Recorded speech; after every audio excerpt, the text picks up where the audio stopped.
अब हम बात करते हैं राष्ट्रपति से संबंधित कौन कौन से महत्वपूर्ण अनुच्छेद हैं। सबसे पहले हम बात करते हैं अनुच्छेद 52 की, या आर्टिकल 52। आर्टिकल 52 कहता है अनुच्छेद 52 कि भारत का एक राष्ट्रपति होगा। ठीक है, मतलब राष्ट्रपति पद का उल्लेख कौन से अनुच्छेद या आर्टिकल में किया गया है, तो अनुच्छेद 52 में किया गया है। उसके बाद हम बात करते हैं अनुच्छेद 53 की, 53। ये क्या कहता है? ये कहता है कि संघ या केंद्र की कार्यपालिका शक्तियां राष्ट्रपति में निहित होंगी। इसका मतलब है कि केंद्र या संघ सरकार के जो भी काम है वो राष्ट्रपति के नाम से किए जाएंगे। मतलब संघ सरकार या केंद्र सरकार का ये प्रमुख होता है, मतलब नॉमिनल, नाम मात्र का हेड होता है।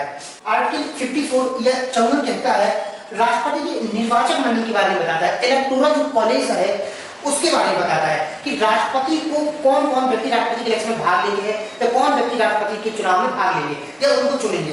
तो संसद, हम आपको पता होगा इसमें संसद के सभी सदस्य इसमें भाग लेते हैं, सभी निर्वाचित सदस्य इसमें भाग लेते हैं, और राज्य की विधानसभाओं की जितनी विधानसभा है उनके सभी निर्वाचित सदस्य इसमें भाग लेते हैं, और दिल्ली और पांडिचेरी जो विधानसभा है उनकी भी निर्वाचित सदस्य राष्ट्रपति के इलेक्शन में भाग लेते हैं। उसके बाद हम बात करते हैं अनुच्छेद 55 या आर्टिकल 55 की, जो कहता है कि राष्ट्रपति निर्वाचन की प्रक्रिया, राष्ट्रपति का चुनाव कैसे होता है उसकी जो प्रोसेस है, प्रक्रिया, उसका उल्लेख अनुच्छेद 55 में किया गया है कि राष्ट्रपति का जो चुनाव है वो एकल संक्रमणीय अनुपातिक गुप्त मतदान पद्धति से होता है, मतलब single transferable voting system, secret voting system से इनका होता है। इसके बाद हम बात करते हैं आर्टिकल 56 या अनुच्छेद 56 की। इसमें राष्ट्रपति पद की जो कार्यकाल है, टेन्योर, उसके बारे में बताया गया है कि राष्ट्रपति का जो कार्यकाल होगा वो 5 वर्ष का होगा। वो कितना होगा? 5 वर्ष के लिए होगा। और जब भी राष्ट्रपति का पद रिक्त हो जाएगा तो जो भी नए इलेक्शन है, नए चुनाव या नया राष्ट्रपति चुना जाएगा वो 6 महीने के अंदर चुन लिया जाना चाहिए। तो ये कार्यकाल के बारे में बताता है। 57 या अनुच्छेद 57 ये कहता है कोई व्यक्ति हमारे देश में कितनी बार भी राष्ट्रपति निर्वाचित हो सकता है, 1 बार, 2 बार, 3 बार या 4 बार। इसी के अंतर्गत आपको पता होगा हमारे देश के जो पहले राष्ट्रपति थे डॉक्टर राजेंद्र प्रसाद, वो 2 बार देश के राष्ट्रपति हुए। तो कोई व्यक्ति हमारे देश में कितनी बार राष्ट्रपति इलेक्टेड हो सकता है, यहाँ कोई बाउंडेशन नहीं है। जैसे अमेरिका के राष्ट्रपति केवल 2 कार्यकाल जो है उनका 4-4 वर्ष के 2 कार्यकाल को ही पूरा कर सकते, उसके बाद तो तीसरी बार कोई व्यक्ति अपना एप्लीकेशन वहाँ पे राष्ट्रपति पद के लिए नहीं दे सकता है, लेकिन हमारे यहाँ पर चाहे जितनी बार हो सकता है। और बात करते हैं अनुच्छेद 58 या आर्टिकल 58 के बारे में। इसमें राष्ट्रपति पद के लिए क्या योग्यता है, क्या क्वालिफिकेशन है, उनके बारे में बताया गया है। तो योग्यता जो है, पहली बात जो है वो व्यक्ति जो राष्ट्रपति के लिए निर्वाचित होगा उसको सबसे पहली बात है वो भारत का नागरिक होना चाहिए। दूसरी बात है न्यूनतम आयु 35 वर्ष है। न्यूनतम आयु 35 वर्ष है, अधिकतम आयु का कहीं कोई प्रावधान यहाँ पर नहीं किया गया है। तीसरी बात है कि लोकसभा का सदस्य बनने की योग्यता रखता हो। लोकसभा का सदस्य नहीं होना चाहिए, केवल लोकसभा का सदस्य बनने की योग्यता रखता हो। चौथी बात जो है वो लाभ के पद पे ना हो, मतलब लाभ के पद से मतलब है वो किसी प्रकार की सरकार से कोई वेतन न ले रहा हो, कोई सैलरी न ले रहा हो या किसी प्रकार की कोई सुविधाएं न ले रहा हो, ऐसा पद जो है वो लाभ के पद के दायरे में आता है। हालांकि इस पद के 3 अपवाद हैं, राष्ट्रपति, उपराष्ट्रपति और राज्यपाल। केंद्र और राज्य में जो मंत्री हैं वो लाभ के पद के दायरे से बाहर है, हम कह सकते हैं एक्सेप्शन है इसमें। तो ये योग्यताओं के बारे में बताता है आर्टिकल 58। आर्टिकल 59, यदि कोई व्यक्ति राष्ट्रपति निर्वाचित होने से पहले संसद के किसी भी सदस्य या सांसद है या किसी भी राज्य से वो विधायक है, तो उसे राष्ट्रपति निर्वाचित हो जाने के बाद अपने एमएलए या एमपी जो विधायक या सांसद है वहीं से उस पद से त्यागपत्र देना पड़ता है, इस्तीफा देना पड़ता है। अब आप बात करते हैं अनुच्छेद 60 की या आर्टिकल 60। हमारे जो राष्ट्रपति हैं उनकी शपथ का जो उल्लेख है वो अनुच्छेद 60 में किया गया है, जबकि हमारे जो प्रशासनिक और अन्य अधिकारी हैं उनकी शपथ का उल्लेख अनुसूची 3 में है, जबकि राष्ट्रपति की शपथ का उल्लेख अनुसूची 3 में ना होगा, अनुच्छेद 60 में है। अनुच्छेद 60 कहता है कि राष्ट्रपति को जो शपथ है वो कौन दिलाएगा? वो chief justice of India, Bharat के जो मुख्य न्यायाधीश है वो इनको शपथ दिलाएंगे। अगर चीफ जस्टिस ऑफ इंडिया या भारत के जो मुख्य न्यायाधीश हैं वो अपने पद पर नहीं है तो अदर जज या अन्य न्यायाधीश जो होंगे सुप्रीम कोर्ट के, वो इनको शपथ दिलाएंगे। किसको? राष्ट्रपति को। राष्ट्रपति किस बात की शपथ लेता है? राष्ट्रपति संविधान की रक्षा और लोगों के कल्याण की शपथ लेते हैं। अगर कभी आपसे जनरल क्वेश्चन पूछ ले कि राष्ट्रपति कब शपथ लेते हैं, तो राष्ट्रपति 25 जुलाई को शपथ लेते हैं।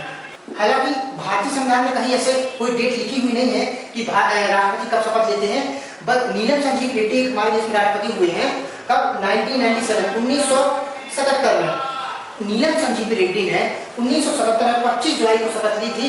तब से एक परंपरा चली आई है और आज भी देश के राष्ट्रपति 25 जुलाई के दिन ही शपथ लेते आ रहे हैं। अब बात करते हैं अनुच्छेद 61 की या आर्टिकल 61 की। इसमें महाभियोग या इम्पीचमेंट, राष्ट्रपति को हटाने की जो प्रोसेस है या प्रक्रिया, उसका उल्लेख किया गया है कि राष्ट्रपति को कैसे हटाया जाता है। इसके लिए सबसे पहले 2 कंडीशन का होना बहुत जरूरी है। पहली बात है, अगर किसी व्यक्ति या को राष्ट्रपति पद से हटाया जा रहा है तो उसे उस बात की सूचना देना जरूरी होता है, जानकारी होना चाहिए कि उसके खिलाफ महाभियोग का प्रस्ताव संसद में लाया जा रहा है। पहली बात यह है कि 14 दिन की पूर्व सूचना उनको दी जाएगी। दूसरी बात है कि उनको हटाने के लिए 1/4 जो संसद के सदस्य हैं उनके हस्ताक्षर होना चाहिए किसी पत्र पर जो संसद में पेश किया जाएगा अध्यक्ष के सामने। इसके बाद संसद के दोनों सदन, चाहे वो लोकसभा हो या राज्यसभा, दोनों सदनों के कुल सदस्य संख्या की 2/3 बहुमत से अगर प्रस्ताव पास हो जाए तो राष्ट्रपति का पद स्वतः ही पद मुक्त माना जाता है। अब हम राष्ट्रपति से संबंधित कुछ और महत्वपूर्ण अनुच्छेदों के बारे में बात करेंगे। वीटो पावर का मतलब है कि राष्ट्रपति के पास संसद जब कोई बिल पास करके भेजे और राष्ट्रपति इस बिल पर अपनी सहमति देने से क्या कर दे? मना कर दे, इसे कहते हैं राष्ट्रपति की वीटो शक्तियां या पावर। इसके बाद हम बात करते हैं अनुच्छेद 123 आर्टिकल 123 की, राष्ट्रपति की अध्यादेश जारी करने की शक्तियां, ऑर्डिनेंस पावर ऑफ प्रेसिडेंट। देखिए अध्यादेश क्या है? जब संसद का सत्र न चल रहा हो, लोकसभा का सत्र न चल रहा हो और न ही राज्यसभा का सत्र चल रहा हो, अमूमन ऐसा हो जाता है, तो और राष्ट्रपति को ये लगे कि तत्काल से किसी कानून को लाने की आवश्यकता है तो राष्ट्रपति तत्काल अध्यादेश जारी कर सकता है। हालांकि ये एक शॉर्ट टर्म कानून है, मतलब एक अल्प अवधि का कानून है, लेकिन जब संसद का सत्र न चल रहा हो, कानून राष्ट्रपति की घोषणा तब तक लागू रहेगी जब तक कि संसद का दोबारा गठन या संसद का सत्र चालू ना हो जाए। इसके बाद हम बात करते हैं अनुच्छेद 352 की, राष्ट्रपति की आपातकालीन शक्तियां। ठीक है, राष्ट्रपति की जो आपातकालीन शक्तियां हैं ये अभी तक देश में केवल 3 बार लगी हैं। सबसे पहले जब चाइना इंडिया का वॉर हुआ था, उस समय में जब देश के राष्ट्रपति थे डॉक्टर सर्वपल्ली राधाकृष्णन 1962 में। दूसरी बात 1971 में राष्ट्रपति की जो राष्ट्रीय आपात है उसकी घोषणा देश में की गई। 1971 में पाकिस्तान का भारत के साथ युद्ध हुआ था, उस समय देश के राष्ट्रपति फखरुद्दीन अली अहमद साहब थे। तीसरी बात 1975 में राष्ट्रीय आपात की घोषणा की गई राष्ट्रपति द्वारा, तब देश के राष्ट्रपति कौन थे? BVD साहब थे। 3 बार अभी तक देश में राष्ट्रीय आपात की घोषणा की जा चुकी है। राष्ट्रीय आपात जब किसी भूभाग में, किसी भी एरिया क्षेत्र में, पूरे देश में लागू होता है, तब संसद ही राज्य के किसी भी विषय पर कानून बनाने की शक्तियां स्टेट की जगह केंद्र सरकार के हाथ में आ जाती हैं। अब बात करते हैं अनुच्छेद 356 आर्टिकल 356 के बारे में, राज्य में राष्ट्रपति शासन की घोषणा के बारे में। देखिए राज्यपाल हर 15 दिन में राष्ट्रपति को जो इंफॉर्मेशन देता है, उस इंफॉर्मेशन के तहत अगर राष्ट्रपति को लगे कि राज्य का जो शासन है वो संविधान के अनुरूप नहीं चल रहा या अनुसार नहीं चलाया जा रहा है, तो वह उस राज्य में राष्ट्रपति शासन की घोषणा कर सकता है। राष्ट्रपति शासन की जो घोषणा है सबसे पहले हमारे देश में पंजाब में की गई, पंजाब राज्य में की गई। पंजाब राज्य में कब की गई? 1951 में सबसे पहली बार की गई थी।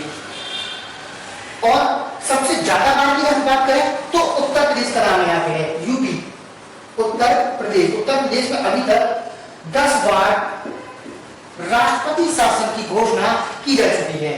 इसके बाद हम बात करते हैं अनुच्छेद 360 की या 360 आर्टिकल, वित्तीय आपात की घोषणा। अगर राष्ट्रपति को यह समाधान हो जाए या कि देश की जो वित्तीय स्थिति है या हालत वो गंभीर है या संकट में है, तो वो ऐसी स्थिति में वित्तीय आपात या फाइनेंशियल इमरजेंसी की घोषणा देश में कर सकता है। लेकिन अभी तक हमारे देश में एक भी बार वित्तीय आपात की जो घोषणा है वो नहीं की गई है। तो ये हमने देखिए कुछ प्रमुख आर्टिकल राष्ट्रपति से रिलेटेड, जहां पर राष्ट्रपति का जो टॉपिक है वो कंप्लीट हुआ।